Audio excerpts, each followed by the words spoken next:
Hello, everybody. Welcome to another episode of the Comic Source Podcast. I'm your host, Jace.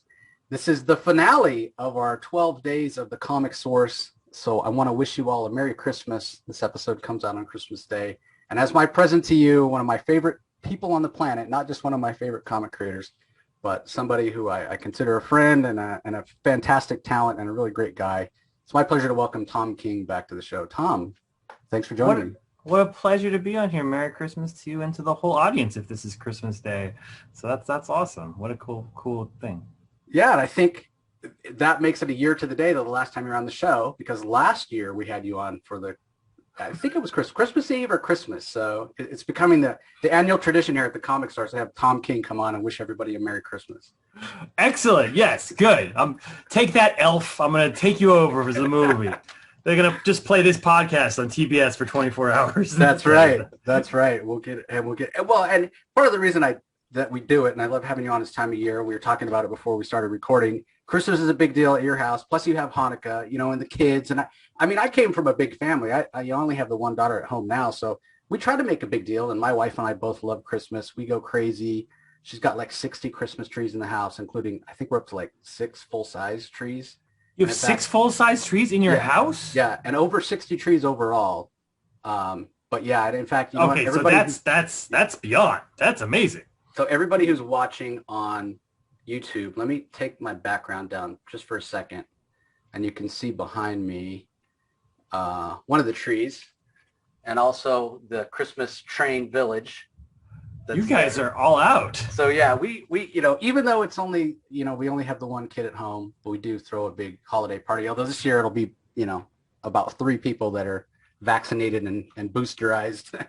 Oh, but we'll get back to the big parties eventually. But my point is, Christmas is a big deal, and I love the fact that you have all, because that's what I had when I was a kid, and that's why I love Christmas so much. Big family, lots of brothers and sisters, and it was just a big, extravaganza, fun time, getting up early, ripping open the presents, chaos. It's just a joyful time.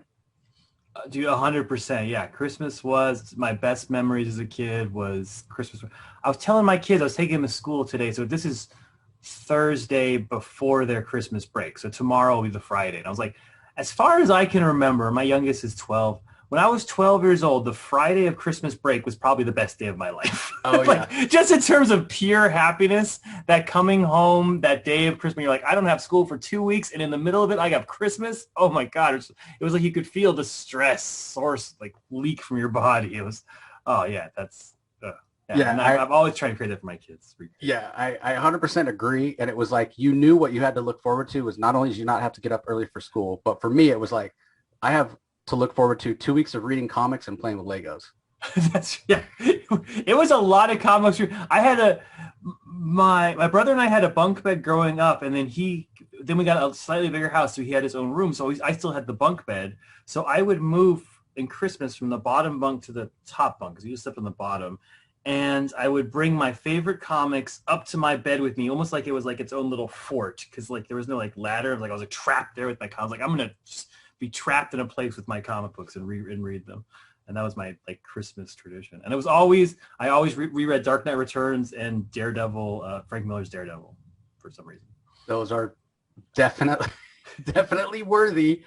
I don't know that I ever had specific comics that I reread. I mean, I know there were some certain issues that I always read around that time. There was one. Did you ever used to read ROM, Space Knight, when you were a kid? Loved ROM when I was. I accidentally pitched ROM to Marvel in 1999. So I loved ROM.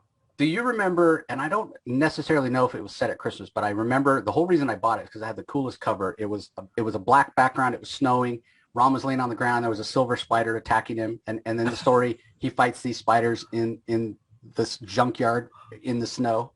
I always read in my mind, because it was snowing, it was Christmas, and I always equated those things. I always read that one around Christmas time.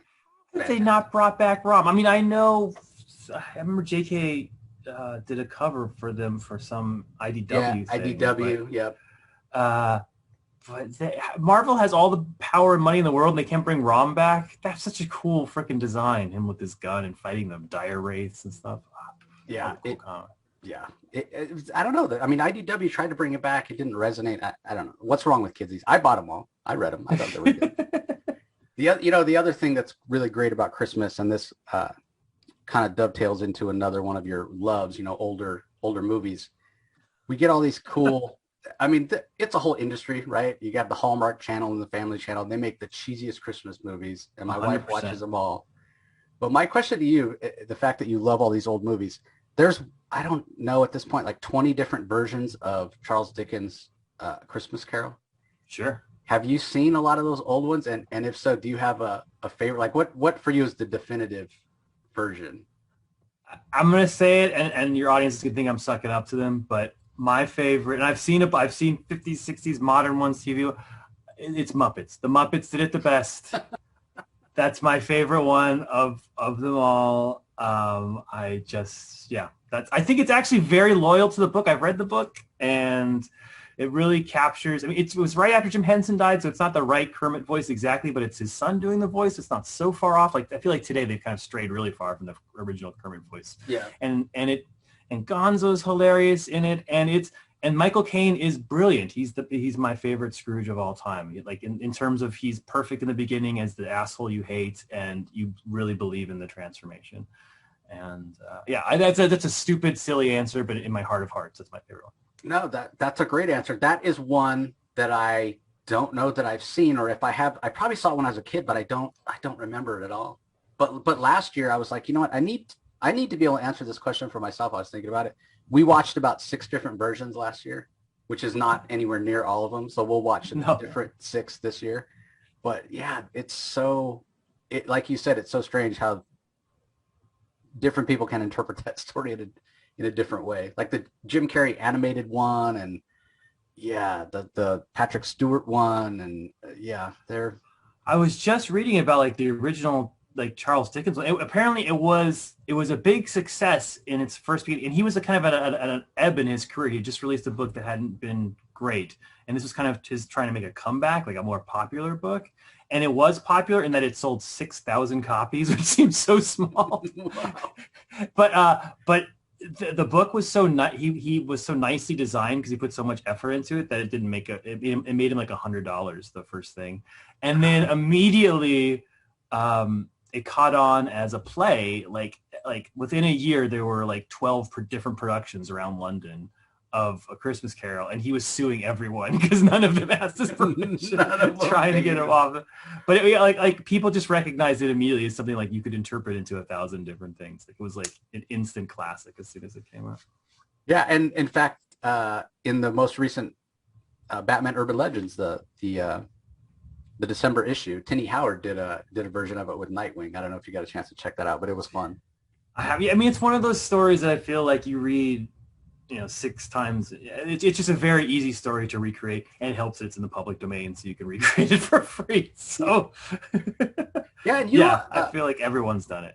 Yeah, and you often do Christmas stories in the DC Holiday Special. I don't think you did one in the one this year, but I slacked off this year. But I mean, I feel like I made up for it in that Batcat takes place entirely in the week before Christmas. That is true. So I've been Christmas treeing all year long, and I just signed off on the Batcat special #1, which is dedicated to J.P. Leone, who tragically passed away while he was drawing the book, and it's maybe my biggest quote unquote Christmas issue I've ever written. It's all about sort of it's very heartwarming and heart-wrenching kind of story, but it all takes place at Christmas. Yeah, and everybody, if you're watching on YouTube, you can see the cover for that one just above me there. Yeah, there it is. There's JP's cover. Amazing. Yeah. But I mean, you have had a chance to write some really great.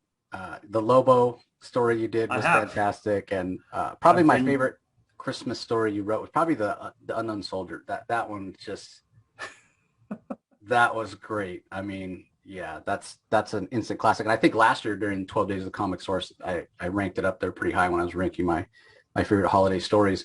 But awesome. Thanks, man. But you mentioned Batcat taking place in the week before Christmas, even though it's coming out over, it's 12 issues, a little over a year. Coming out over 3 years now. Because Clay's not the fastest.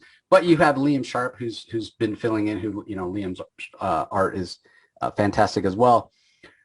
But my question is, I know that you recently changed the way that you write, in that you're now tend to write your stories all in as kind of as a novel, rather than writing one script per month and working on this or that. I think I heard you say COVID gave you a chance with a little bit of the slowdown to switch over to this new model. So was Batcat one of those that you got a chance to write the whole thing before it came out, or was this one that you were working on scripts for a while? And if so, like, is it tough to write a story that's set around Christmas time when it's maybe a balmy 90 degrees outside in DC? It is. Clay and I started Batcat in 2019, well, maybe even 18. I mean, way back there. I mean, literally, I wrote Batcat 1 before I wrote Batman, I don't know, like 80 or it was before I finished my run on, before City of Bane. I think I wrote Batcat 1. So, I mean, we're going back 2 to 3 years. Yeah. Because that was the next issue Clay drew after the 2 City of Bane issues, the on the beach issues. So I did the first 2 issues together, and then I took a little break, and then I kind of just had them in sort of a normal rotation, and then COVID hit. So I think I was done with the first half when COVID hit, and then I wrote the next 6 altogether. Fairly recently. So yes, there's a big gap between me writing the first 6 and me writing the second 6. Like a year and a half gap.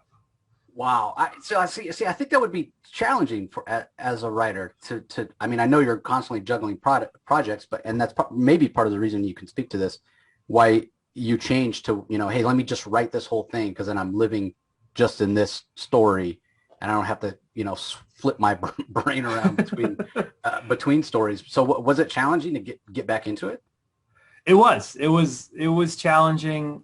It was, Clay was for many reasons was a little, I was waiting for him to sort of catch up before I sort of got there, and it took him a while to catch up. So that's why it took a while to sort of write the second half. But yeah, I think it was definitely a little challenging to sort of go back and be like, what was this? What was this all about? And it's a complicated story because it takes place in 3 storylines happening simultaneously in 3 different time periods. It's kind of Uncle Scrooge-ish.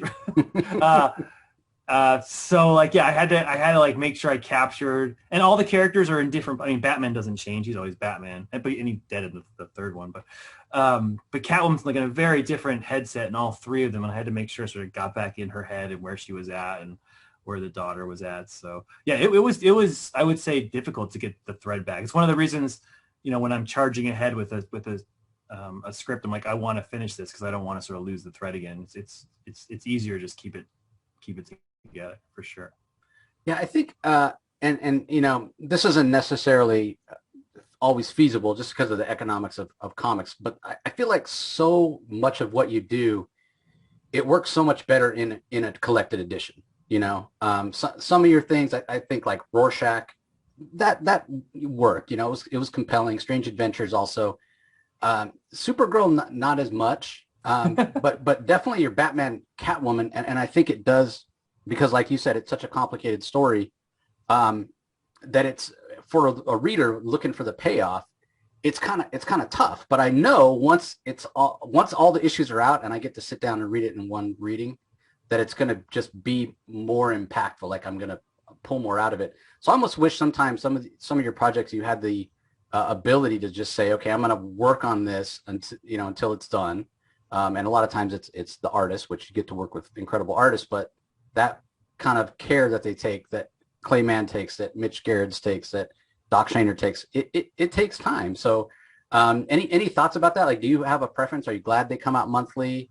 Do you wish some of the stuff would come out just as a collected edition? I mean, I wish, my greatest thought, I think the hardest thing to do is to get the artists as much head start as possible. Mm-hmm. I think sometimes comics start because a publisher will be like, we have this comic, we have a few in the bin, let's just get it out there. And once we're in the midst of the chaos, then we'll figure out where we are. And I was like, no. I've been around. You're in the midst of chaos. It'll just be harder. Like it's better off let them bank issues. Let them like my creator owned, which I'm doing with Elsa Charte, which hasn't been announced yet. Like she just said on Twitter today that she finished the first 120 pages. So the first 5 issues are done. So before we release the first issue, so I can honestly say to my audience and be like, you're going to have 5 months of comics when this comes out, you know? Like there's not going to be any breaks. There's not going to be any fill-ins. It's going to be 5 months. That's far ahead. So that's my. I mean, it's tough when you're dealing with big corporations who have deadlines and they're paying you in advance, and so they're just completely in the red until that comic comes out. Right. So I understand it totally from their point of view, but to me, the selfish writer, the product at the end of the day that I want is a trade with the best art possible in it. And that requires just to give a ton of lead time. I mean, if you're looking at Human Target, which I'm working on now, we were really lucky and had a bunch of lead time in that, which gave Greg a chance to develop this whole new style. And it couldn't look better, and it couldn't be a better. I mean, I couldn't make a better book than what Greg's doing on that. So that's the model I really like. Yeah, and I agree. Like, and selfishly, it's like, okay, once I see Greg's art and I start diving into the Human Target story, then yeah, I want it. I want it as soon as possible as well. So I don't want to wait for the trade on some of these things. But yeah, I find it. It's such a struggle, you know, because as you know, when something is supposed to come out as a monthly, but then if it slips, either because the artist just needs a little more time, and to your point, you know, you want them to be able to put out the best art possible, and sometimes that takes time. But the shelves are so crowded, a story can lose momentum, and a series can lose momentum if it has to skip a month. You know, people forget about it. There's so much content, and I'm not just talking comics. There's just so much creative content out there these days that people can binge and whatnot. Yeah, no, I mean, I think it's tough with Batcat when it's you know, it's every 2 months now, and you're picking it up and you read it, and again, it's 3 stories happening, and you're like, where were we on each of these stories, and how do they connect to each other, and there's a mystery. Yeah, it's tough on the audience. But I mean, in that sort, I mean, everyone's just doing the best they can, you know, like people have to live lives, and lives are unpredictable, and sometimes that means your productivity is unpredictable. And there's no use yelling at anyone because of that, or being mad because of that. That's just what life fucking is, and you do the best you can. And at the end of the day, what I want to create is, I mean, just like we started at this, when I was a kid and I went into my bunk bed and I was reading those things, I was reading a trade of Dark Knight Returns. I was reading a trade of Daredevil. And, you know, I didn't care. I mean, Dark Knight Returns, the last issue was really, really late, you know, like I never knew that as a kid, and I didn't give a fuck. I was like, I just thought that it was, and nobody knows that today. Nobody, I mean, Watchmen, the last 3 issues were super late, and everyone was complaining and saying they lost the thread, and nobody cares about that anymore today. They're just like, yeah, thank God that Gibbons took the time to make it as perfect as they could, because people don't remember the gaps. They remember the book. If the book is good. Well, and you know, I think ultimately when we get the complete story of Batcat, you know, whether you collect all the issues and then can read it one sitting, or you get the collected, you got a story that's all about the love of Selina and Bruce. The Joker's there, the most classic Batman villain of all time, and it's got freaking Phantasm in it. I mean, yeah, like what more could you want? And you know, we started off talking about how personal Christmas is to you, and you chose to set, you know, this sort of epic romantic love story that I feel like is the true conclusion to your Batman run in that time that for you is so personal. Yeah, I mean, 100%. And it has a big monumental, like it's going to get a lot of attention ending. So, yeah. And at the end of the day, it'll have 9 issues of Clay's art. And I still think Clay is maybe the best artist in comics in just terms of drawing superheroes. I just think he's unsurpassed. And I will always support working with him, just because, I mean, the guy's a genius at what he does. Yeah, so. I can't disagree with you. I remember, like, you hear the term jaw dropping, but my jaw literally dropped when and I'm sure you've seen this image. It was the splash page he did for the Ninjak, where he's sitting as a boy, little Ninjak is sitting there watching, and you look at his eyeball and there's a reflection of the movie he's watching in his eyeball. And the detail was just, and I just remember seeing that and going, oh my God, this guy's amazing. Yeah, Clay does that stuff all the time, man. And there's a panel in Batman, I think it's 70, where they're on the beach and Catwoman's just sitting in a chair drinking a daiquiri or something. And you look in the background and it's just three-dimensional. You see a hotel, you see little people walking on the beach. Each of them has their own story. Some of them are playing with kids. You see signs, and you're like, how could he? And it's a panel. And I'm not talking a splash, I'm talking a double page. It's a panel, right. And it's just like you could reach inside it and take that world. It's entirely real. So that, to me, that kind of talent's worth waiting for, always.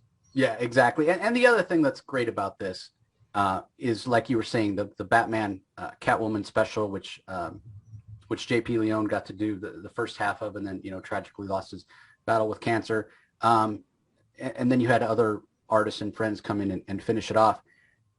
That's going to be a part of this story too, right? Like that's going to be your tribute and the other creators, like Mitch Gerrits, who was a friend with JP and whatnot. And really it's your love letter, you guys, your love letter to JP and his family. And, really, I think a fitting tribute that it's going to be part of Batcat forever.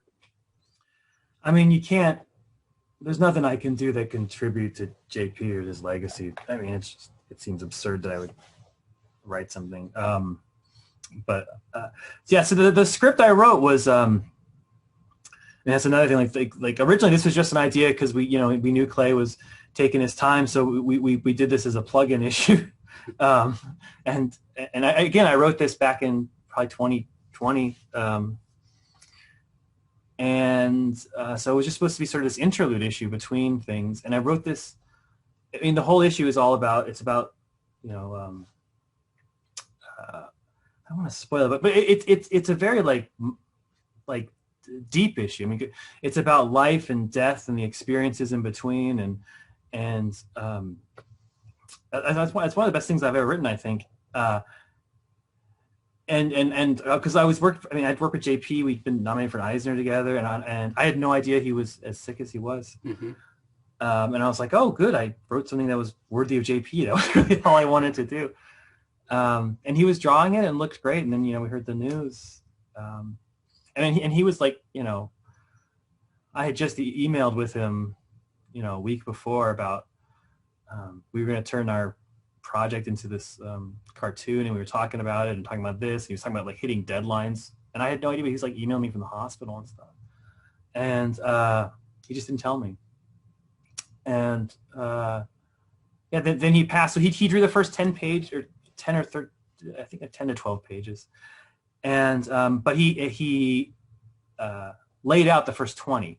Mm. So then Bernard Chang is one of his best friends. Did on top of his layouts, kind of inked his layouts, and they're beautiful. And then Mitch came in and did it's a 38-page issue. Did the second half, the last 18 pages. He did the traditionally adjusting his style to be JP, to be very JP-ish, which is kind of a little bit of a miracle. And it's a heartbreaking book. It's not like one of those kind of light reads. That, I mean, I've written a few light reads. This is not one of them. And I hope people appreciate it. And then, but it's a whole issue that's dedicated to JP with like all his friends. And then there's like a bunch of like pinups that people did with sort of personal messages to JP in the book. So it's I think it'll be beautiful. It comes out in January. I signed off on it last week, and it was one of those things. Again, I wrote it a year and a half ago and hadn't read it, and you're reading your own work and you like don't even remember what you wrote. I've probably written 50 some odd scripts since then, but I was like, oh, this still hits. I think it's okay. Well, yeah, you've written a few sad things, a few heavy hitters in your day job. The next Supergirl made me cry. Supergirl 6, which I have here. Watch out for this one. Oh man, I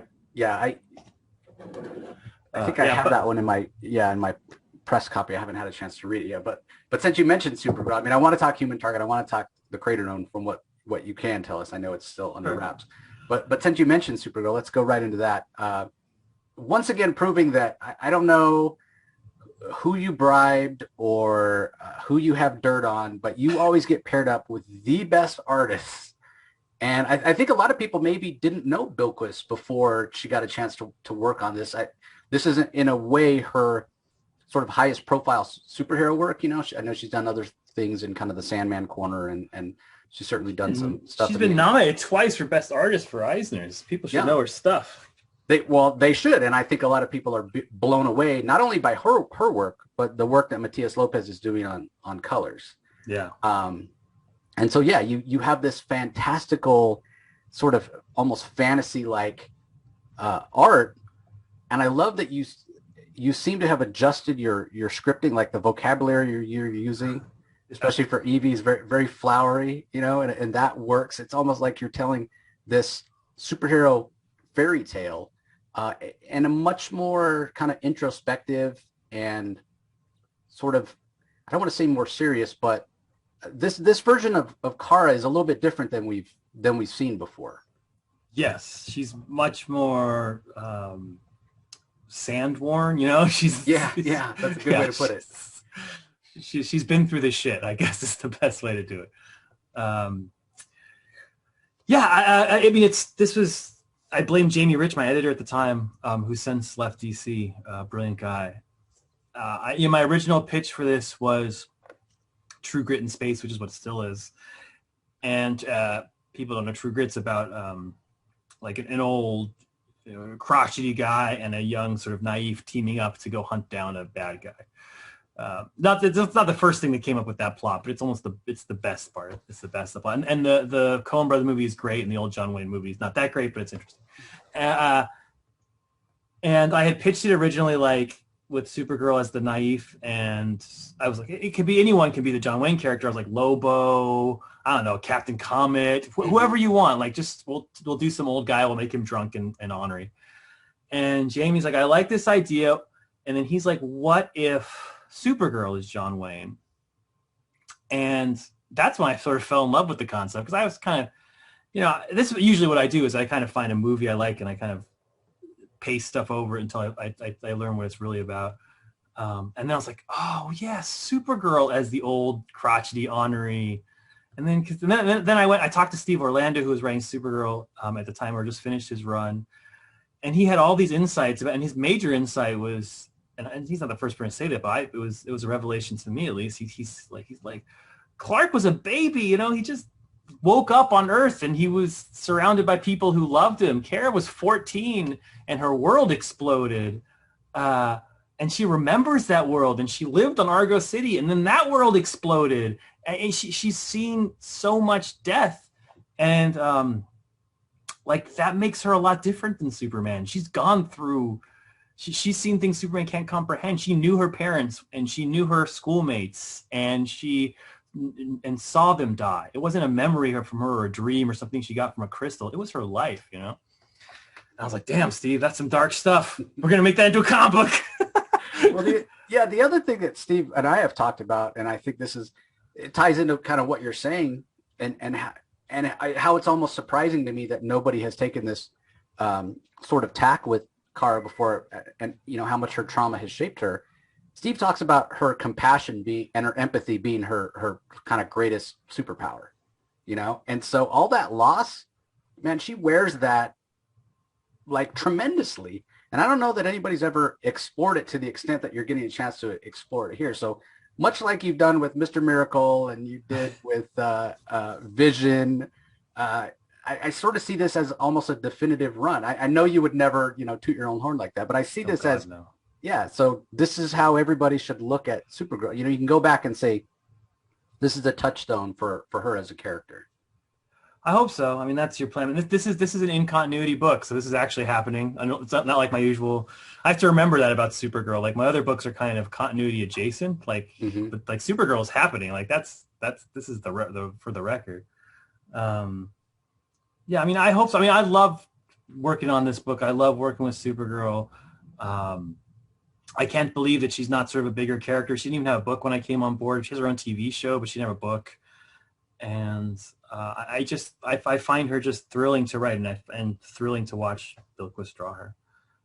And I hope, I mean, this was part of this book and Human Target and Killing Time were me trying to leave the headspace that Rorschach and Batcat and Strange Adventures were written in, which was that sort of 2020 world of paranoia and hatred and all the shit that 2020 represents in our heads, looking back on it, right? Like that was me being like, this shit will end and there will be better days and we'll have gone through the darkness, but that will have forged us into something stronger. And I was like, I'm going to write books that are about that and that aren't just about the darkness tearing us apart, which is a lot about what Rorschach and Strange Adventures is. I'm going to write about the darkness helping us, So Kara's the perfect person to be sort of the face of that idea. Yeah, I agree. And despite the fact that I think I sort of see Human Target as sort of in between the bridge, and maybe it's the timing or whatnot. Because you're right, Rorschach, very dark. Strange Adventures, very dark. When I finished Strange Adventures, I wanted to like reach out and be like, Tom, are you okay, man? Like, are you feeling okay? I mean, I know you're right there 2 blocks from the, insurrection, which is just ridiculous. But yeah. I was there. I was outside. I watched it happen. I watched them go inside. I went to walk my dog. I was like, what's all this commotion about? My wife's like, get back in the house. I was like, I just want to watch. And me and Roxy watched them invade the Capitol. Goddamn eyes. Insanity. Well, let's, because you mentioned it, let's touch on Killing Time really, really quickly. And we'll talk about some of the other stuff. Sure. So many books, Jesus. I know, man. So many books. Well, this is what I do. You stick a writer in a house for 2 years, you're going to get a lot of books. Well, and this is the other thing that happens when I only have you on once a year. We got everything to cover. But Killing Time, you yourself mentioned, and I get sort of the impression from the marketing stuff and from quote type scene from you. This is your Batman run clearly was, a romance story, but it also it was deep. There was a lot to examine. This one seems like, man, you're gonna tell a Batman story that's just a hell of a lot of fun. It's a heist, it's action. It's that big, summer blockbuster popcorn, and you're just going to have some fun. Nobody's going to be staring out the window looking at the rain on this one. Is that, you're just trying to just cut loose and just have fun? That's 100% exactly. That's, this was originally started to do with, as a book for JR before he left DC. And I just got lucky that they put, an A-list artist like Marquez, that he was willing to do it. But yeah, I feel like I've stared into Batman's soul too much. He stared back at me. Like I just have no desire. There's another project that I have, which I'm sure I'll take some of the stuff back. But yeah, I have explored the psychology of that man. I have done the pearls hitting the floor. I have done his mother issues, his father issues, his relationship with Alfred, him losing people, getting people, being compassionate, being in love, all the emotional, everything. I've looked at every corner, and I have no desire to go back to it. I just, So when I came to this, I was like, okay, like, what do you want to do? And I was like, I want to do a heist movie. I want to do, because it was year 2. I mean, the parameters sort of from the beginning were, let's do something that when the movie comes out, people see stuff in the stands. It's like the movie, which is always a good idea. I remember reading Killing Joke because I saw Joker in the movie and I picked up Killing Joke. So year 2, do something Joker, Penguin, Catwoman, and Batman. That's awesome, right? And I was like, great. Year 2, like Batman and Catwoman aren't in love yet, so we put that to the side. They haven't kissed yet, and she's still doing her robbing thing. And I was like, okay, we're gonna do a big heist movie. I love heist movies. I love classic heist movies. I love modern heist movies. I think they're awesome. You're always rooting for the bad guy, knowing they're gonna get caught. Let's do that. I stole from The Killing. I stole from these old Hammer films. And then we'll do Ridley, but I also love like usually it's a couple, but dude and a man, a woman, criminal on the run, going across the country while they're chased by a cop. I love those. Like The Getaway is the classic example of that, right? So I was like, we're gonna do a heist movie, and then we're gonna do The Getaway. Them on the run, and they're being chased, and Batman's chasing them, and we're just gonna be fun as anything, and we're gonna introduce a brand new villain, because I never got to introduce new villains in my run, and he'll just be badass. We're looking for deepness. William just was the coolest fucking guy in the world, so we'll do that. And let's just have, and I have David Marquez, who draws idealized, beautiful superheroes. I'm not saying it's not there's not some like deep and literary ambition to the whole thing. Because there is, I'm sure I threw it in there because I'm a pretentious fuck. I'm sorry, but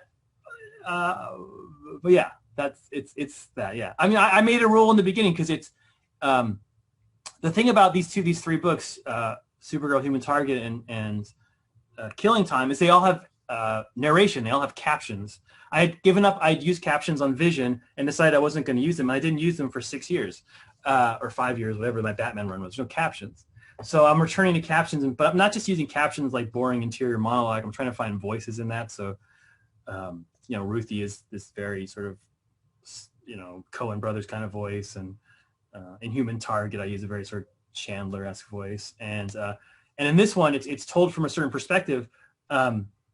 But the perspective it's told from is not Batman's perspective. So Bruce Wayne doesn't appear at all. No, that's a spoiler, but this is not about, you never see Bruce Wayne. It's all Batman. He's in the suit fighting crime.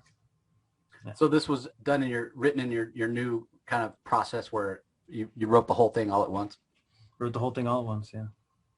So I find that interesting, but I guess like a novel, and it's written in a really, you'll see it when it comes out. It's written in a unique sort of way. Yeah, I guess I find that interesting, but it does make sense in terms of a lot of these projects that you do.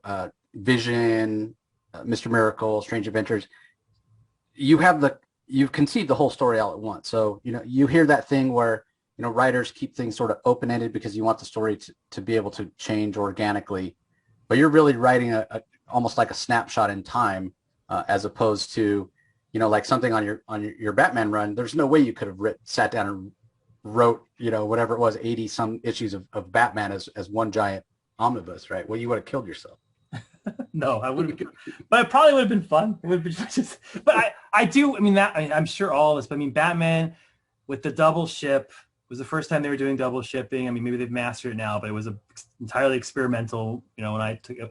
And double shipping with A-list artists, which was very hard. So you've got 3 to 4 artists working on it. So you're writing issue 4, and then you're writing issue 16, and then you're writing issue 2, and then you're writing issue 20, and then random artist number 3 breaks 3. So give them 6 pages of a cold open for issue 9, and then go. Yeah. So it was a cognitive challenge to sort of, know where you were and where you weren't. Like herding cats, it sounds like.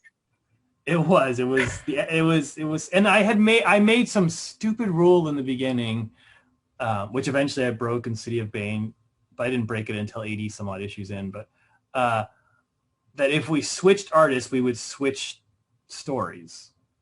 Like that we would never just do what we're doing. Like in Batcat, Liam comes on, but there's no, I wrote that beforehand, so I didn't know Liam was coming on. So it's just right. Liam's drawing what so it's just the story continues. Liam doesn't draw a different story. But in Batman, I was like, as a kid, I really hated reading, Rob Liefeld, random fill-in artist, Rob Liefeld. I'd be like, where's my Rob Liefeld issue? Yeah. So I was like, if we switch artists, we switch stories. It's a one shot or it's something else. And I tried to stick to that rule, and it was tough. It was hard. Yeah, I mean, and a lot of times, like they do that a lot with DC books these days. And the ones that work best, it'll be like if they're telling stories in 2 different time periods. You have half the art. Like Jeffrey Thorne's Green Lantern's a great example, right? Like the story that takes place on Oa is Marco Santucci, and then the stuff out in kind of the dark sector with John Stewart and whatnot is the Tom Rainey art. So at least they try to make it make sense story wise. So I think it can work. But again, you get to work with the best artists, so that always helps. It does very much help. Yes, trust me. Yeah. I would be falling flat on my face if I didn't have these guys propping me up. Well, I wouldn't necessarily say that's true, because here's the other thing that's true of all your work, and I want to get your perspective on this in terms of how it relates to Killing Time. You always write from a very personal place, and maybe people that don't know you may not realize how much of yourself you're putting into your work and what you're trying to explore. We talked about Strange Adventures being this idea of what truth is, and before a certain former guy, the truth was just the truth, and then all of a sudden it became truth was a matter of perspective. What? It's so strange. And then Heroes in in Crisis, which I think is criminally underrated. People give you way too much crap for that. Oh, maybe a little bit of miscasting with your choices there may have been part of it, but you're always trying to explore something and answer questions that are interesting. And I always say how much the comics I love best are the ones that make me think.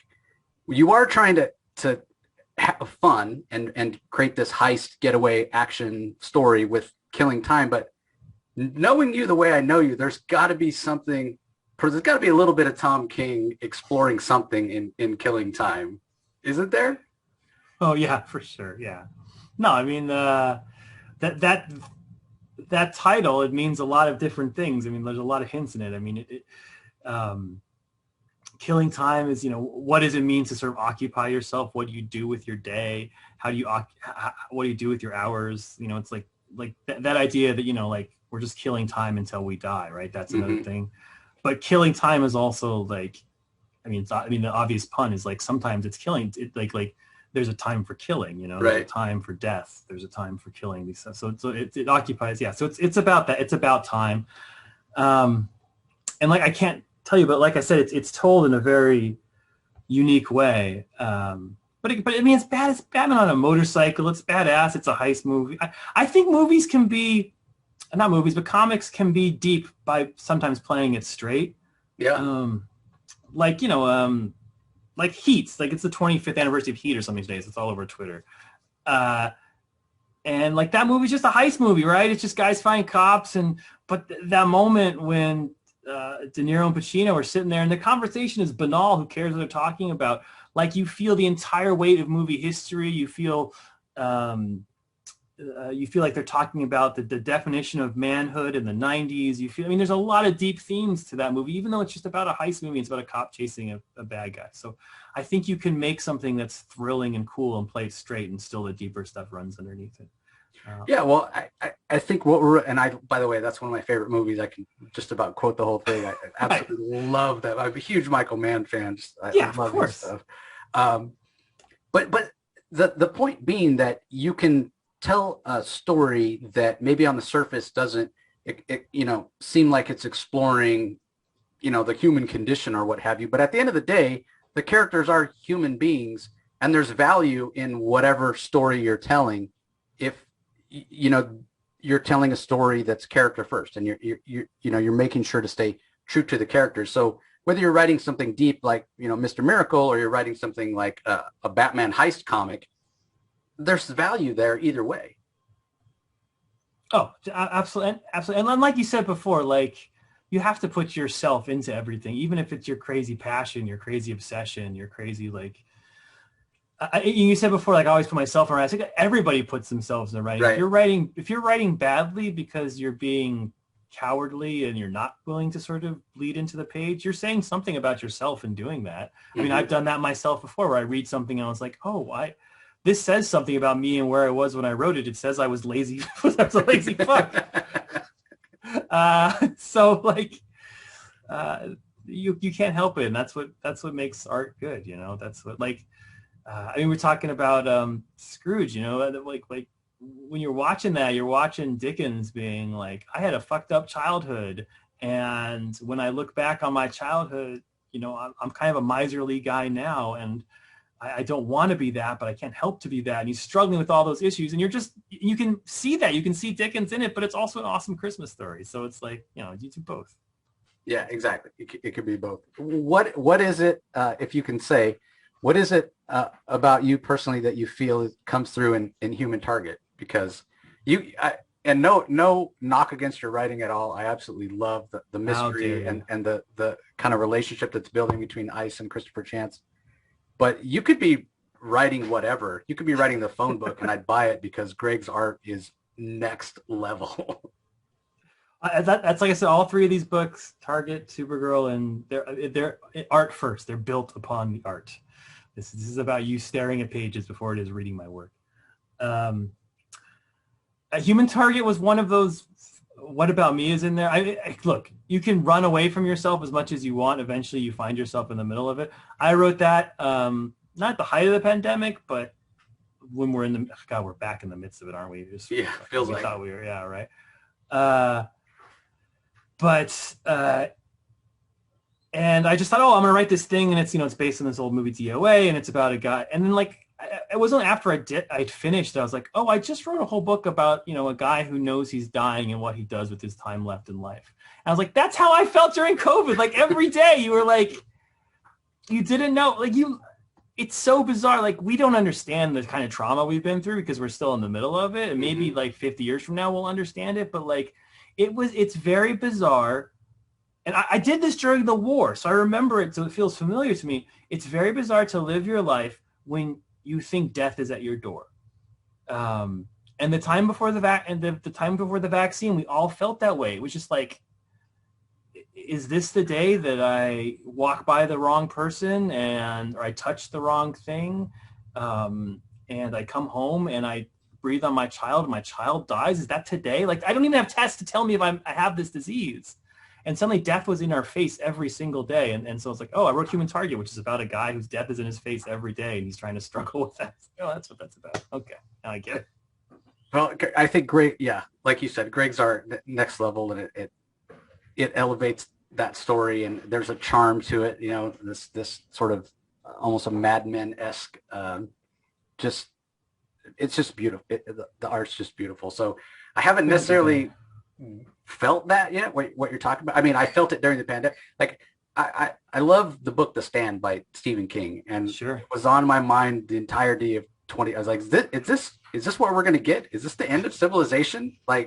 Is this going to just keep getting worse and worse, and shit's going to break down, and we're going to be killing former household pets for food? And I mean, It felt that. I mean, yeah. I mean, the days at the beginning when you couldn't get groceries, and you're just like, Yeah. whoa. You're looking around. And you're like, okay, what canned food do we have? And it's. I'm glad you're not feeling that in Human Target. Human Target, like Supergirl, like Killing Time, is supposed to be fun. It's supposed to be about the 20s. It's supposed to be cool, for lack of a better word. So, yeah. Well, like I said, it's got that charm, and Ice is, pardon the pun, is just super cool in it. and Christopher Chance, he's a character that I don't really understand why more people don't know him, because he's James Bond, James Bond that will take a bullet for you. You can hire James Bond to impersonate you and take a bullet for you. That's his job. How is this guy not more well known? He's had one more TV show than Aquaman. Now that Aquaman has a cartoon. So yeah, that's right. He had the Mark Valley show, and then there was who was it? Rick Springfield? Springfield? Yeah, I think so. Rick Yeah. So he's been around. I was not, the only way I was familiar with him was I was a huge Cliff Chang fan. I still am a huge Cliff Chang fan. And he had done a part of the Vertigo run back in the day, and I had just collected those issues because I wanted to complete Cliff Chang everything. That was the one that Milligan wrote, right? Yeah, that Milligan wrote. So that was my familiar, but I was not super familiar with him. I had not watched the TV shows. I went back and read the Milligan run, which is super good, and realized I couldn't do any of what he was doing. And then I went back and read the Len Wein run, and which was super good. And I was like, oh, I can do this. That was the one where I was like, I relate very heavily to this. Yeah, it was fun and cool. Milligan for me is hit or miss. Some of his stuff I enjoy, and some of the stuff I feel like it's going over my head. But yeah, I remember those. I remember the backups. Was it Action Comics that? Yeah, it was Action. Yeah, I remember those. Because I'm that old that I was buying when they used to do those backups. And yeah, that was my first exposure to Human Target. And I don't know, it's just always cool. There's always something to be said for a character like Christopher Chance that doesn't have superpowers. Because as a kid, you're like, well, maybe I can't grow up to be Superman. I'm not from Krypton. I'm not going to grow up to be Batman because my parents aren't billionaires. But maybe I could grow up to be Christopher Chance. I could take a bullet for somebody. Yeah, there's a moment in a later issue where Ice and Blue Beetle are fighting somebody, and Ice is like, why didn't you help out? And he's like, I'm not a superhero. Like, they're fighting a monster bear, and they're like, why didn't you help out? He's like, well, give me a week and I'll come up with a bear costume, and I'll pretend to be his mother and yell at him. He's like, what am I supposed to, that's not what I do. You guys can fight monster bears. I'm going to stand over here. Yeah, good point. Well, we got to talk a little bit about two recent hardcovers. So again, if you're watching us on YouTube, you'll see behind me there, we've got the hardcover for Rorschach. We've got the hardcover for Strange Adventures. I'm doing too many comics. I better do some movie or TV or something. This is too much. Well, that's, you know what, though? That stuff takes years and years and years, if it ever happens. That's the great thing about comics. You get an idea, and a few months later, you can see it on the stands. 100%, yeah. I just had a movie thing die about a month ago. It was kind of sad. Yeah, it's my third dead end I've run into. One of these days. Yeah, I mean, I was disappointed when the thing you were doing with Ava DuVernay, was it the New Gods? Yeah, we had the New Gods movie. I couldn't believe it. I was like, this is such a great idea, Mr. Burke. It was good, too. They never even read the script. It still exists, Ava and I. Heartbreaking. One of these days, we'll get somebody who grew up as a giant comics fan to ascend to the level of like a CEO of one of these media conglomerates, and then it'll be all comic book properties from stuff you've done and some other. Sadly, neither one of us will probably be alive to enjoy it by that time. It'll take so long. There's some big comic book fans up there. Don't worry. Jim Lee's at the center of everything. Jim Lee grew up a big comic book fan. Yeah, and you know what I recently watched? Not to go off on a total tangent. I recently watched The History of Late Night. It's like a CNN documentary on HBO Max. Oh, interesting. And the reason it was fantastic. You know, it starts from way back, Jack Parr and all those guys, all the way up to modern times. And the reason I bring it up is because I know you've been on Late Night with Seth Meyers, and he's a giant comic fan. That's true. Yeah, he was. I still think that's surreal that I went on that show. I was super nervous. I should have taken a Xanax or something. But yeah, it was super fun. He came backstage and talked to my wife and I, and he goes backstage. He's like, Tom, I'm so excited you're here. Miracle Man is my favorite thing ever. I love Miracle Man. I can't believe you wrote that. And I was like, Seth Meyers, if you want to call it Miracle Man, it's fine with me. Call it whatever you want. Whatever you want. One of these days, I'm going to get him. He's my bucket list guy. If I ever can get him on my show, I bug him on Instagram all the time. I'm sure he doesn't even read my messages. I'm just like, here's your monthly reminder. You're welcome on the show anytime. I couldn't speak highly of how kind and cool he was, and he was so nice to my wife. And it was, he was super cool. Yeah, I mean, anybody who's willing to help evangelize for comics, I'm a fan. I'm a fan of them. But anyway, going back to what we were saying, behind me you'll see the covers for the hardcover of Strange Adventures, Rorschach, 2 12-issue minis that or maxi series, whichever you prefer, that finished up in 2021. Both received well from what I saw. Both very different, but both I think just very much worth your time. And granted, this is on Christmas, so your Christmas shopping is probably already done. But if you didn't get what you wanted under the tree, maybe you got a gift certificate, and you're just looking to spend it. Exactly. You couldn't go wrong with either one of these. So now that these are both done and in the can, any surprises in how you feel about them? Has your perspective on the stories changed? Did they turn out kind of how you wanted them to? I adore them. I love them so much. I don't know. I don't have any perspective. The Strange Adventure hardcover is one of the prettiest just object books I've ever had, mine or anybody else's. Like they went to design school on that one and just did not hold out.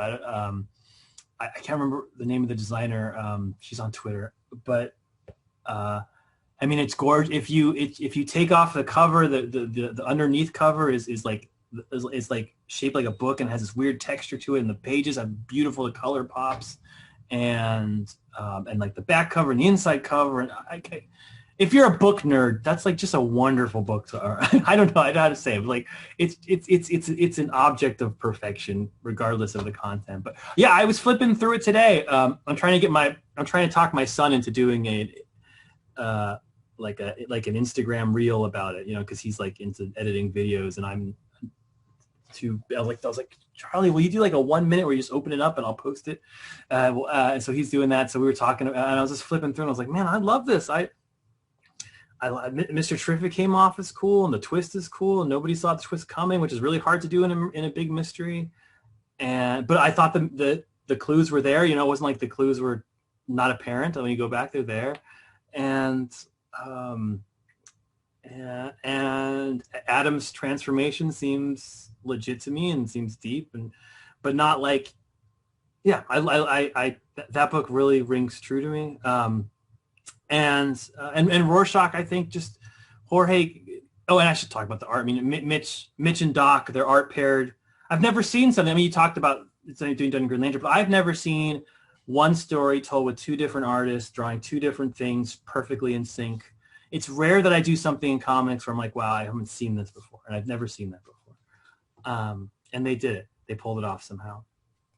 Yeah, they were fantastic, and I feel like, I don't know, maybe the book designer knew how much of a designer that Mitch is, and was like, I'm going to pull out like all the stops. But yeah, I think they were trying to impress Mitch. Yeah, job well done.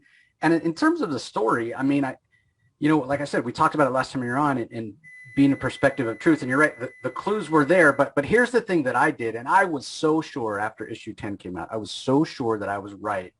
When we get that scene where Mr. Terrific calls Alana and says, okay, I figured it out. And she's such a strong character.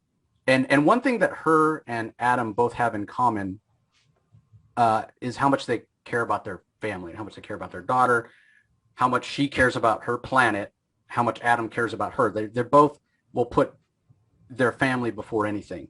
And so I was so convinced, and I said it on the podcast, I was like so sure that what you were doing was, all along, we've been getting all these clues that Adam has been forced through circumstance into making these terrible choices because he was doing whatever he could to protect his family and show his love. And, he loves his wife enough to put her planet first. I was so sure that actually who was behind it all was Alana. I thought Alana is the one, and she manipulated Adam all along. I was sure, Tom. And no, it turned out to not. You didn't take it that far, and not that I wouldn't have enjoyed that, but it would have been a little more gimmicky. It came across as more tragic for Adam, but again, completely reasonable in terms of the circumstances that he was in. He was in a position, there were no good choices. What do you do if you're in that position? Yeah, he was asked. I mean, it's funny. He was asked the same thing that Mr. Miracle was asked at the end of where he's like, do you sacrifice your world or your family? Like, what do you do? And Mr. Miracle chose to sacrifice family. He chose a third option. He chose to sort of trick to play the game. But Adam, who has a lot of qualities, he's not as bright as Mr. Miracle. He's not as... and I think that's one of the reasons he never went to Alana, is because he knew Alana probably could see her way out of this situation, but he could not. All he could see was the stark choice in front of him, and so he took one of the two roads.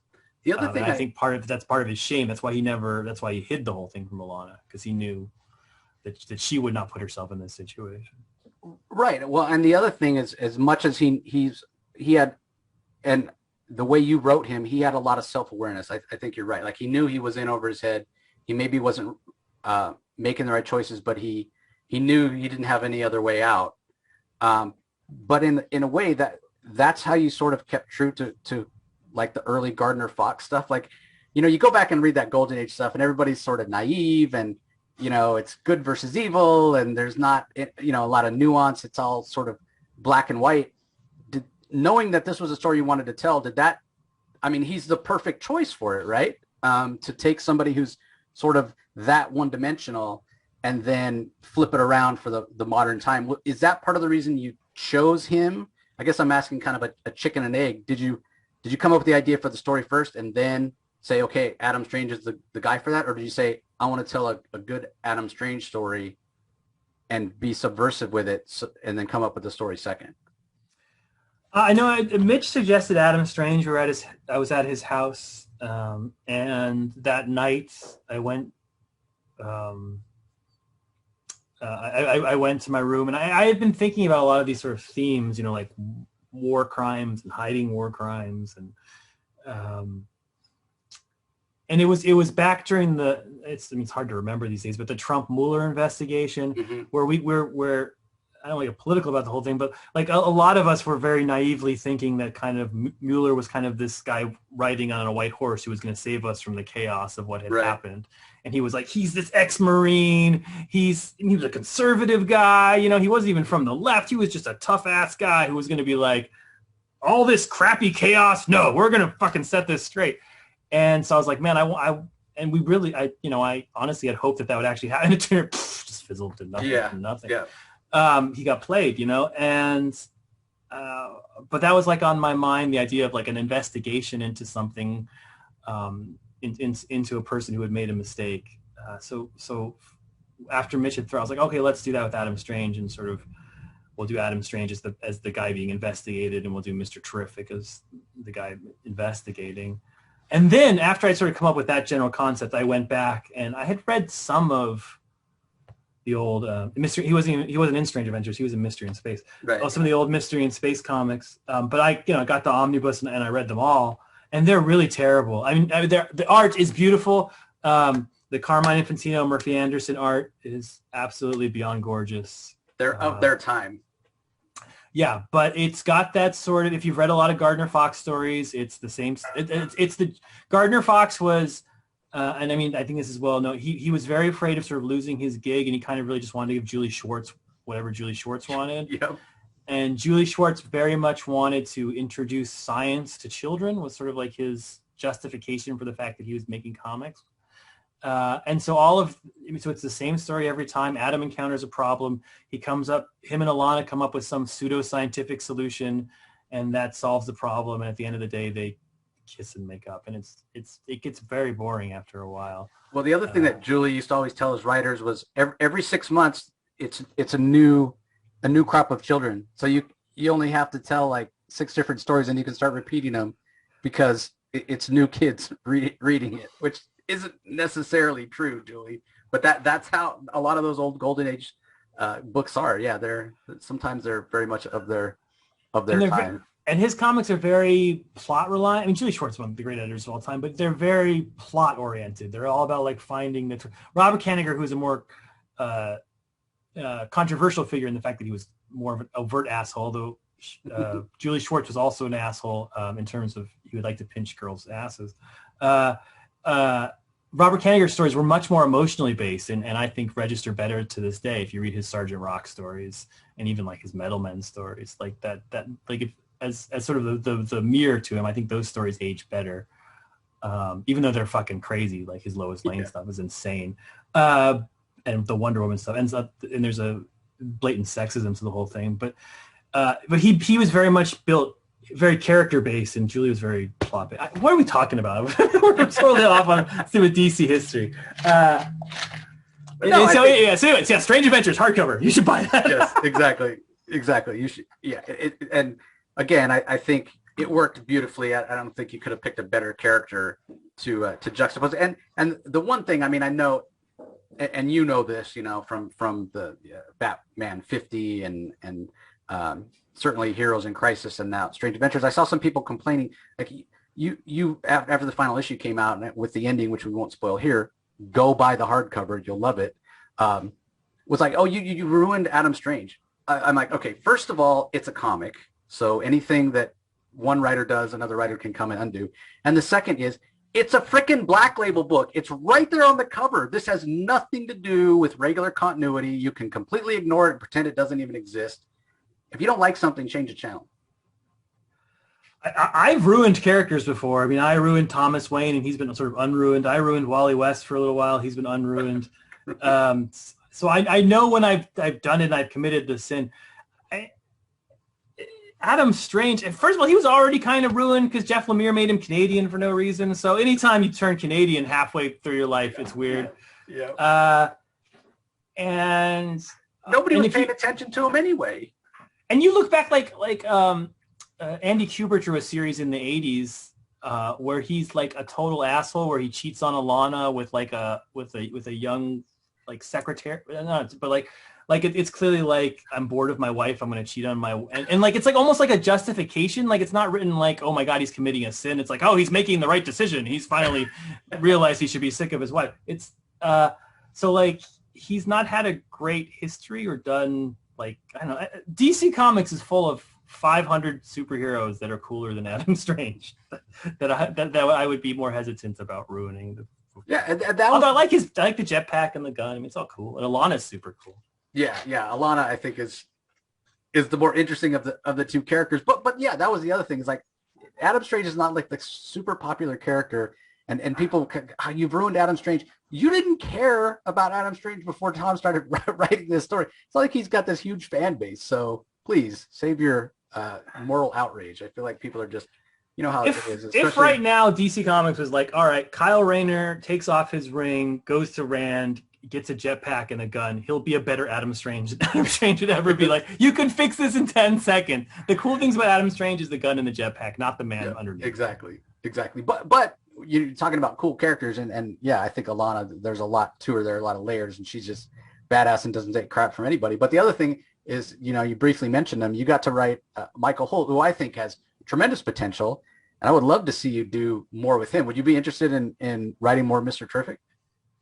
Yes, Mitch and I are trying to get some Mr. Terrific and love out of DC. So if you want to see more Mr. Terrific, please buy this hardcover. Just show them that there's love for this character, and we'll get more. Yeah, I loved writing him. He's my kind of character. He has a very sort of tragic origin story with his wife dying with his unborn child, and I love Jeff Johns. I sort of made him the atheist character in the DC universe, in contrast to Dr. Midnight, and yeah, he's I don't know. Yeah, I liked writing him. I liked finding depths within him and not just having, because I think people write him as just like he's ideally perfect. He's super smart. He's super in shape. He's super good looking. And he can kind of get a little Superman on you where he just kind of so perfect he's boring. So it was fun finding sort of the little cracks in his armor. The fact that he's like a loner and he kind of ignores things and he, you know, uses his mind to distract himself from his emotions and all that kind of stuff. So yeah, I really liked Michael Holt.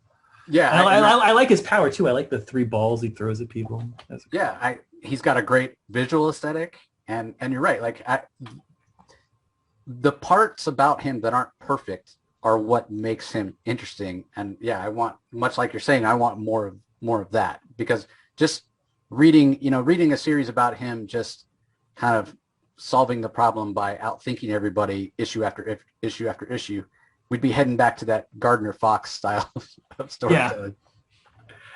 Yeah. There's a lot there in that character. There's a lot to explore. Yeah, and then I like how him and Alana found each other and kind of recognized they're two people that like they both saw like immediately. Oh, I see all of your shields in front of you. I see all of your shields. Okay, can we just drop this shit and go for a walk? Yeah. Right? You know, I like that about them. It's fun sometimes when you put 2 characters together and they immediately have a chemistry on the page and you're like, oh, this is going well. Yeah, they had a chemistry there and they both saw through each other. Like you said, the walls are kind of the projection, you know, like this is how I want other people to see me. Like, all right, you can put that crap aside because we're so alike that I can see right through that. Yeah, it was fantastic.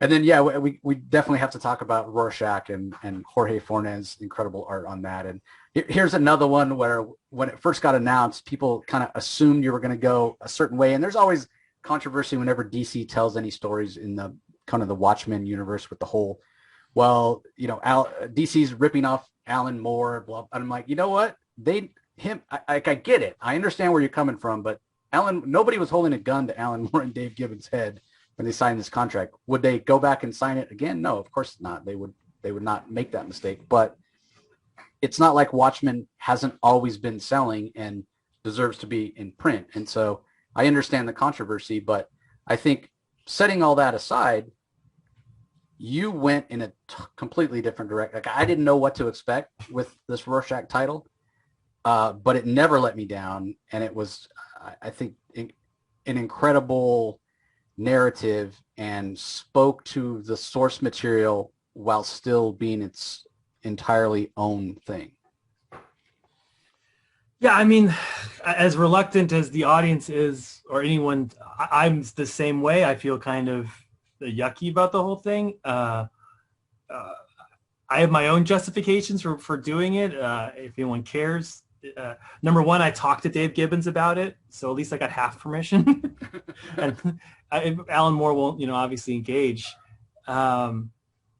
Number two, there's nothing I could do to get them the rights back. If I said no to the book, it wasn't like, oh, Tom said no to Rorschach, give Alan Moore the rights back. Right. Yeah. That's not a thing that's going to happen.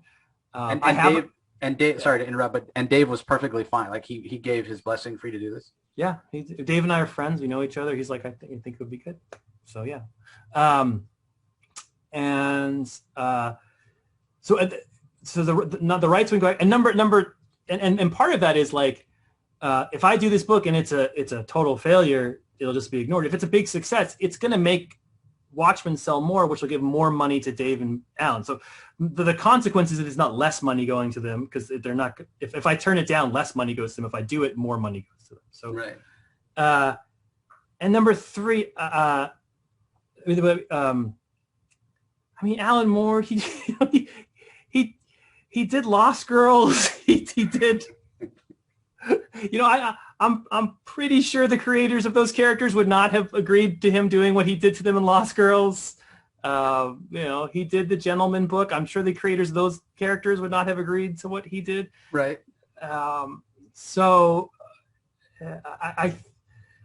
That to me was, enough evidence that I could kind of see it as 51-49 to do with the book. But given all of that, I didn't want to be like, I'm changing the ending of Watchmen and Rorschach's and Walter Kovacs is alive now and he didn't get killed by Dr. Manhattan. This is what actually happened to Dr. Manhattan. And this is like, I didn't want to go in and just do a sequel to Watchmen. I didn't want to redo Watchmen, do a cover song of Watchmen. So to try to be as respectful as I could to those guys, I didn't touch. Their book can exist entirely. You can read their book and read Rorschach and be like, I like their book better. Like, it doesn't change anything in their book. It doesn't piss on your dreams. It's not like, a good example. It doesn't say that when Luke and Leia got married, their son turned out to be Hitler. Like, it doesn't do that. Right. Like it takes inspiration from it. It doesn't just regurgitate it. But the other thing that it does, it takes a lot of inspiration from some of your other loves. We talked about your love of kind of old movies, crime noir, these kind of gumshoe sort of things, and really that's the detective that's investigating this assassination attempt, who's sort of central to the story. At least as central as Rorschach himself and the kid. I loved what you did, because he was investigating, following along, trying to find the clues, and it was sort of the most on-the-nose POV character that I've ever read. But just his voice was so unique. He was so matter-of-fact that in a way the story's almost about his, as much as the story's about solving the mystery, the story's also about kind of his evolution as a character, which was, again, not at all what I expected. Yeah, that character is interesting because I purposely did not give him a personality or a background. I sucked it out of him. Like, and even in the first scene, there was a scene where he's like wearing a T-shirt where you can see his arm, and Jorge wrote me, he's like, we can give him a tattoo. What do you want to have a tattoo on his arm? And I was like, oh, he could get Dr. Manhattan symbol, or we could do something like to get. I was like, no, he doesn't have. He's nothing like you. So you literally, throughout the whole 12, I shouldn't spoil anything, but you never learn anything about him. You don't know if he has kids. You don't know if he's married. You don't know where he grew up. You don't know where he's from. You don't know. You learn one fact about him in issue 11, and that's that he read pirate comics when he was a child. At the very climax, that's what he says. It's the only thing you know. And that's because it's a Rorschach, right? It's a book. He's your POV character, and I want you to see him as you, and I want your view of him to reflect back on you. He's the abyss. You're looking into him, and he's looking back. So that's that character. He's Rorschach. That's what it means to be that. With the way that with what happens in issue 11 and issue 12, it works so well. But the thing that's so cool about what you did is he's your POV character, but you kind of don't realize he's he's the way you put us readers into the comic. You don't realize that till you get to the end. He makes his choices, and you go, "Yeah, I agree with those choices." Yeah, that's right. It's so cool. Yeah, that's what he. Yeah, he goes. I mean, the whole book is about paranoia and insanity and how sort of that current situation could drive you insane, which it drove us all insane. So yeah, that's awesome. I'm glad you noticed that. Yeah, that's the point of the book. So, we talked a little bit about kind of the backlash when it first got announced. When it all was said and done, did you feel like people got what you were trying to do? Like, were you happy with the reception in the end of how people felt about it? I mean, I know it just ended, and you'll probably get more feedback now that the hardcover's out. I mean, I think it's one of those books that people had such an first impression of that a lot of people didn't give it a chance. And so I think it's one of those books that'll survive as people read it in hardcover and realize what the whole story is. Yeah, I mean, I couldn't be more proud of it. It's I wouldn't change a goddamn like you talked about Heroes in Crisis, a book I love, and how I think it was a little miscast. No, I love that book. I loved issue 1. I wrote that as a novel. It was the first one I ever wrote as a novel. And when I gave it to Jorge, he read the whole thing, all 12 issues, and he's like, "This is the best thing you've ever written." And I was like, "I agree."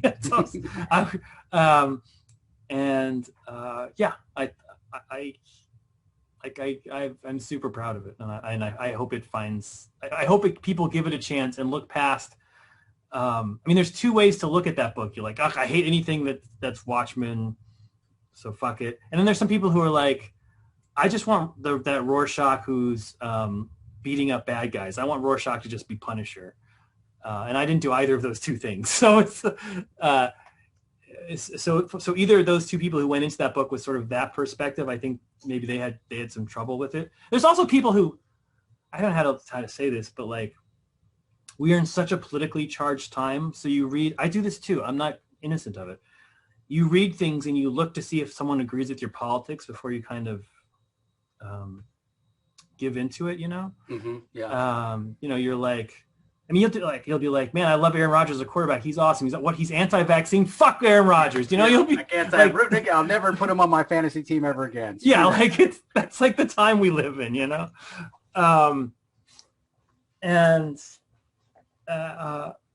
So I think a lot of people are reading this and they're like, "Oh, Tom is Aaron Rodgers. He doesn't," because. Yeah, so I don't read it from that perspective. Know that my politics are fucking whatever. I mean, I'm not shy about being anti-Trump and pro a better fucking world.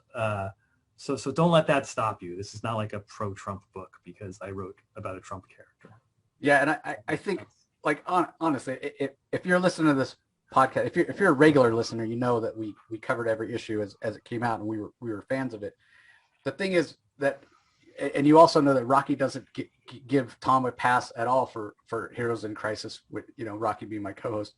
Who I appreciate it, Rocky. Yeah, keep me honest. Yeah, it makes me a better writer. He didn't care for Heroes in Crisis, and he didn't necessarily care for the Batman run, and he was kind of down on your work. But I was like, "Dude, just read this; it's good." And he was right there with me, loving every single issue. So you just at the end of the day, you have to give it a chance. And this is one of these stories, and it doesn't surprise me to hear that this is the first one that you wrote in one sitting.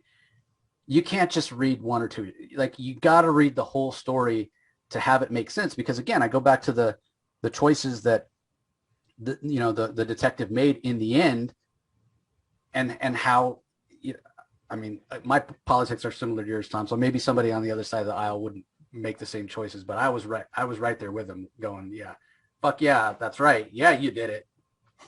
I wish I could have done that."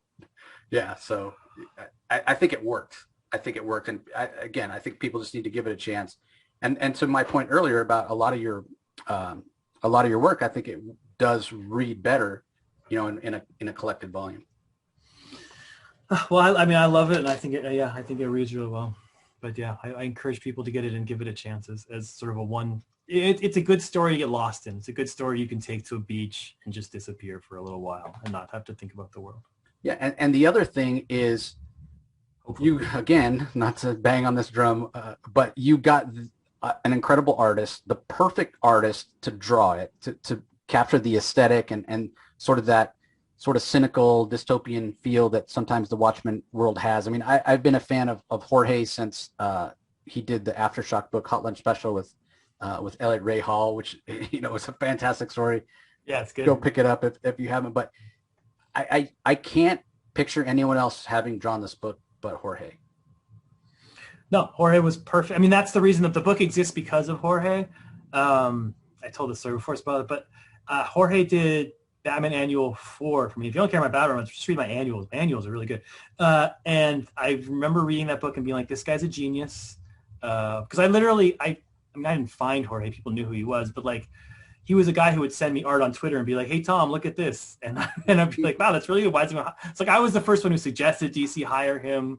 I was the first. And DC at the time was not. Management has changed since. I won't go too behind the scenes, but they didn't recognize Jorge for what he was. Now they do. He draws half of their covers, but at the time they didn't. And one of the things, because they'd offered me this Rorschach book and I said no, I was like, I will do the Rorschach book if I can have Jorge. And they're like, all right, fine, I guess that's the one condition you bring to it, you know. And it was the perfect choice. And that book, I mean, we were talking before about sort of books that don't come. That book came out 12 issues in 12 months, which is unprecedented. Yeah. And it's 24 pages. It's not even 20 pages. So it's a little longer than most books. Yeah. Yeah, we should also we forgot to mention it when we were talking about Human Target. That's 28 pages, so you definitely get a big chunk of story. So go buy Human Target. It's fantastic. But getting back to Jorge's art in Rorschach, the other thing about the story, this is not, I mean, it's not the most complicated story, but it's also not a really straightforward story because of the subversiveness, and you also don't tell it linearly. So, yes. You know, like you often don't. So that was the other thing that really made it work, that because of the style that Jorge uses, you know, and I always, from the beginning, I've seen Jorge's art, I get very much a Mazzucchelli vibe, which I don't understand why DC didn't recognize. To me, it's obvious, but I don't know why they didn't recognize it. But using that style to tell a complicated story, I think, in a way, the visuals, the narrative storytelling, the visual sequences that Jorge is doing, it makes it easier to understand. He's in a way, he's simplifying the story so that even though it's not told linearly, it's not at all hard to understand. No, Jorge can do two things, which Mazzucchelli can do too, but he can tell a very clean story. A very one thing happened after another. You know exactly where everyone is. It's just perfect storytelling. But he's also like sneaky experimental. You know, this story is told, people haven't read it, Citizen Kane style, where it's like something, there's a big thing happens in the beginning. A guy in a Rorschach mask tries to kill the president and gets killed instead. And it's an investigation of that. So the whole thing's told in various flashbacks as the detective goes around and meets with people. So he kind of sees different aspects of the crime, of sort of why this guy decided to kill the president. And throughout that, we do all sorts of weird time stuff and time jumps and this. And Jorge makes it simple and work. But he's also like we did issue 9, I think, where you have 3 people telling 3 different stories. And I wrote it very complicated. I was like, this is 3 people telling 3 different stories at the same time that are all one story. And he's like, what if I do it so you can read it across and up and down at the same time? And I was like, that's insane. Let's do it. So like he did that, you know? And then there's another issue where like all the pages match up. You know, we did Watchmen tricks because Watchmen had, of course, you know, fearful symmetry and stuff like that. So there's sort of little shout outs back to the original. And he was experimenting, and I would push him and then he'd push me even farther. Yeah, I love Jorge. I hope I work with him forever. And he's such a nice guy too. Yeah, he really is. So, but yeah, that's one of my favorite issues with the 3 confessions, and I loved it because I just dig those type of stories. Like, I don't know if you have ever seen the John Travolta movie Basic. Long time ago. Yeah, where people are telling the same event but from their own perspective, and the story changes based on who's telling it. And it's been done in a bunch of different, you know, sitcoms and procedurals over the years. And then at the end, usually the truth is somewhere in between all the different stories, you know. And yeah, with what you did with those 3 confessions, and then in terms of what was actually the truth, was fascinating. It was great. It worked, definitely. Yeah, that was cool. Well, Jorge drew the crap out of it. And it was beautiful. Dave Stewart colored them because each one had a different color pattern. And so, yeah, that's a cool story. Dave Stewart killed on that. Well, we definitely have to talk a little bit about your creator own. I know you can't. I know you I have more things I wrote. This is too much. Yeah, I know you can't say too much. I thought that you guys were planning on announcing already, and then I imagine because I've heard you say that this is going to be released in sort of a different way. So I imagine it's a lot of kind of logistical things you haven't been able to make an announcement. So do you know when we can expect an announcement, and can you tell us anything about like the premise or anything about it other than the fact that you're working with Elsa? I can't tell you anything about the premise. I can tell you we were going to launch it or announce it in October, which is why we announced that Elsa and I were together, because it was literally like, okay, in 2 days we're going to do this launch, so let's just do a mini launch of the 2 of us. And then all of a sudden, for very good reasons that were neither in Elsa or I's control, that have to do with the publisher, it got pushed back 3 months all of a sudden. So it should be early in the next month, after Christmas and early in the new year. You'll get the whole schmobile about what it is and I'll be freaking everywhere trying to promote it because it's my first creator one I've ever done in my whole life. I did Sheriff of Babylon, but that was for Vertigo, and I have that same deal that Alan Moore did.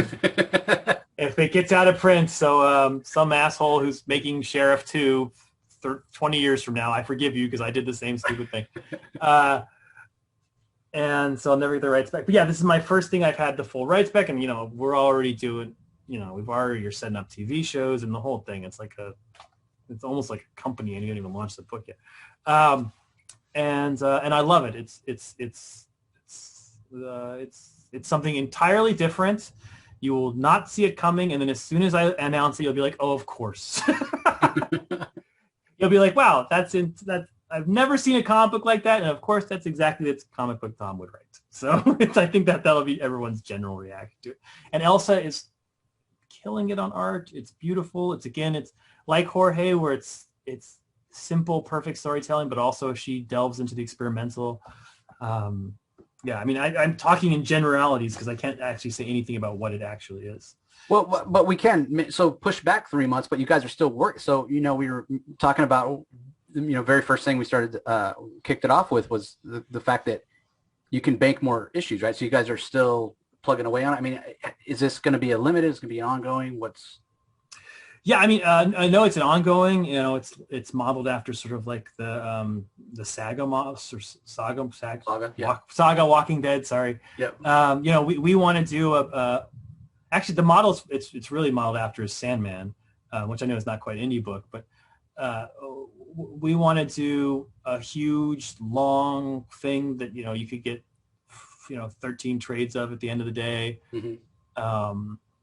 So yeah, it's an ongoing. I'm working on another creator runs a mini right now, but yeah, this one is ongoing. And yeah, fortunately, you write a lot of comics, so we have the resources to sort of. When you're doing indie comics, it's all you, right? Like there's no big bank of Warner Brothers, yeah. AT&T. Yeah. It's you. But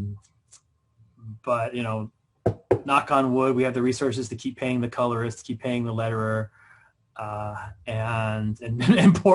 And poor Elsa just keeps chugging away, and so it was kind of a blessing because now we're super far ahead, and to be super far ahead in an indie book is good. The first arc or the first trade or whatever you want to call it is literally is done.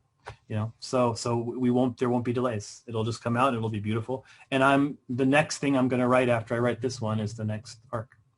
So, cool. Yeah, I'll be on that soon, near. And I certainly, just speaking from a personal perspective, I would prefer it be delayed this way at the beginning before it starts. I would rather that than have a couple issues come out and then have it be delayed because of supply chain or paper shortages or that sort of thing. Exactly. Let it come out when it's ready. Let it keep that momentum. And I promise we won't wait until Christmas to have you on next. If you're going to be making the rounds, we'll have you back on to help signal boost because 100%. I will be on everywhere I can to be shouting to the moon about this book because I want people to see it.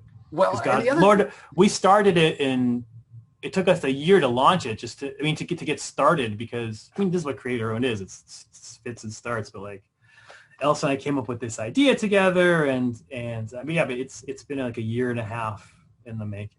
Well, like you said, you don't have the big bank to back you up, so you got to fit it in around the other, the other stuff. But you have a fan base. You have people that follow your work because they love what you do.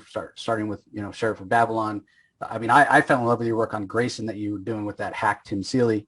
What a hack that guy is. Just kidding, Tim. We love you. Dude, that guy carried me.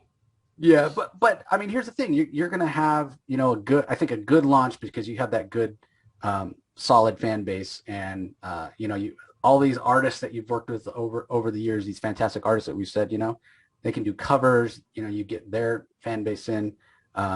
So yeah, and as far as Sheriff of Babylon, I'll just make one comment about you signing the same sort of not so great contract that Alan and Dave did, but at least they didn't get shackled to Mitch for life like you did. That could be the worst part about Sheriff of Babylon. I know, that's right. Good point. Damn it, Mitch. What the hell? That's even worse. Every day I'm sure Alan's like off there being like, at least I don't have Dave bothering me every day. Sucks to be you, Tom. Yeah, but you, on the other hand, have Mitch constantly berating you and making fun of you on social media. See, constantly. That fucking guy. Yeah. Mitch and I just started a new big thing, which is going to be our highest profile thing we've ever done. So we're both very nervous about it. It's getting a big old push. So we'll see how it goes. Yeah, I think I saw you sent the whole script, right? Mitch posted it on Twitter. Yeah. It was like a big giant. It was a big giant thing. So Mitch just started drawing that, and it makes me super nervous. So I was oh my god, I was freaking out over the draft. I was like, oh, I got to change this. I rarely freak out over my drafts. Where I'm usually like, man, all right, we're gonna do this. If it sucks, I'll fix it in lettering. But I was like, no, they're gonna. You get nervous when it's like everybody's gonna be looking at you. Well, I have absolutely no idea what it is, but what I hope it is, I hope it's a Superman story because the Superman story that you did that was it wasn't digital first. It was in the Superman Giant, right? Walmart books, Walmart Superman. The Up in the Sky was that was fantastic, and that reminds me, your Superman Red and Blue story was also very heartfelt. And I love the perspective. So Mitch doesn't always just draw sad stuff. Like I think Superman, the hopefulness and what he inspires must, like, you get it. I love Superman. He's my favorite superhero. I would write him every day if I could. Although I'd like to write the classic version of him. I like him. I like Lois Lane not knowing his identity and being the art Scrabble reporter and all that stuff. Although, God bless where he is today with the whole thing. So I think that's also pretty cool. But I like the old Bronze Age Superman. Yeah, something timeless about that. And again, that's what Black Label's for. And so, that's what Black Label's for. Yeah. I love. That Up in the Sky is my third best after Vision and Mr. Miracle. Like above all my Batman stuff, everything. That's my third best selling trade. It's like that little Walmart book that I think anyone would care about just kind of keeps going. And I like that. That's kind of sweet. The little Walmart. And we should also mention, as we're I'll let you go here in a minute, but as we're winding up, we also have to mention, speaking of Superman and sort of anthologies, you got to take Superman and Lois on a date in the Wonder Woman. I got to take Superman and Diane on a date. Diane on a date. I was like, yes. I did. Yeah, that was it was very much the mod era of a Wonder Woman where she wasn't Wonder Woman. She was it was the O'Neill, Mike Zukowski, right? Zukowski. Yeah. That era. Yeah. That was when Doc Shaner drawing that. That was just that was a little dedicated. My mother was a very proud sort of, not San Francisco hippie, but LA hippie. And so it was kind of, my mother, I very much idealized that sort of late 60s environment. And I wanted to write a story. My mother passed many years ago, but that it would just be a fun story that I wish I could show it to her and be like, look, this is like, Superman and with Wonder Woman being kind of like this free spirit like my mother was, and Superman being kind of like this kind of stuck-up cop square. Yeah, it was so much fun. She was totally calling him out. Here it is, Clark, and I get it, like he's Clark, right? But she knows that he's Superman, and he's still sort of this square bumbling. And to me, it just showed the agency that Diana has always had. This beautiful woman that even to Superman she's intimidating. Right? Yes, that was super fun. It was based on an old World's Finest by O'Neill and Dick. I think it was O'Neill and Dick Dillon, where they go on a date by accident, it's actually a computer dating service sets them up in 1970. I don't know how long but yeah, and a computer dating service sets them up, and they're like very awkwardly like, oh crap, it's you. And so like I did that. I just stole that moment. But then in that story, the computer turns out to be like an evil Terminator computer from the future that wants them to go to the future and change everything. But so it goes off the rails. Yeah, I stole it from an old comic. It does. Well, despite the fact you're writing 1,000 books, I think we covered them all. Geez, yeah, man, we freaking checked them off. Yeah, we did. Even the short stories, even the Superman blue and red. That's really obscure. Man, I love that. I mean, it was fantastic. So anyway, Tom, thanks so much again. Merry Christmas to you and your family. Looking forward to Killing Time. Looking forward to the end of Batman, Catwoman, and Supergirl. But I gotta say, the thing I'm most excited for is to see your creator owned, because you get to do whatever the hell you want. There's no, big giant AT&T, Warner Brothers corporate bosses to answer to that say, no, you can't do that to Superman because we got to sell pajamas and toys and blah, blah, blah. So that's what I'm most excited for. It's very funny when you see it. It'll be like, I could have very easily done it at DC, but no one would have said yes. And one of the pleasures of it's going to be like, I could have done this here. And I love it. That's the hardest part about creator. Is like, I could be writing anything. I'm writing this. I'm sure I'm in the right place. But so we'll see. Yeah, well, I'm sure people on social media will be happy to tell you if you're not, right? Nobody's shy on there. This should cause some kerfluffles, but that's all right. Yeah, speaking of which, if people want to follow your work, know when new stuff's coming out, when you finally announce the creator own, where's the best place to follow you online? Twitter, Tom King, TK, just my name and my initials at Twitter. I'm also on Instagram, Tom King _TK, just to make it a little more complicated. Great. And I'll put links to the social media in the show notes, everybody, as always. So you can go click there if you're having trouble finding them. And that's it. And I'll give you one last chance to say anything to listeners or anything else you want to share or plug, Tom, before we go. No, I mean, the Lord knows I plugged enough of my books. Just Merry Christmas to you. Thank you so much for listening, for buying, for reading. Go enjoy your families. Go enjoy your Chinese food. If you're of my mother's faith, go have a good fucking day and relax. This is what the one day is. This is what the day is for. Take it easy. Have a cookie. Yeah, the day's about family, and so enjoy it. So. Tom, once again, thanks so much. Great catching up with you. And look forward to having you on much sooner than a year. We'll definitely have you back on to talk about the creator own when it. My pleasure, man. Thanks. The time is right. So to you listeners, happy holidays. Looking forward to a new prosperous year in 2022, and appreciate your continued support. So thanks for joining us as always, and we'll talk to you next time.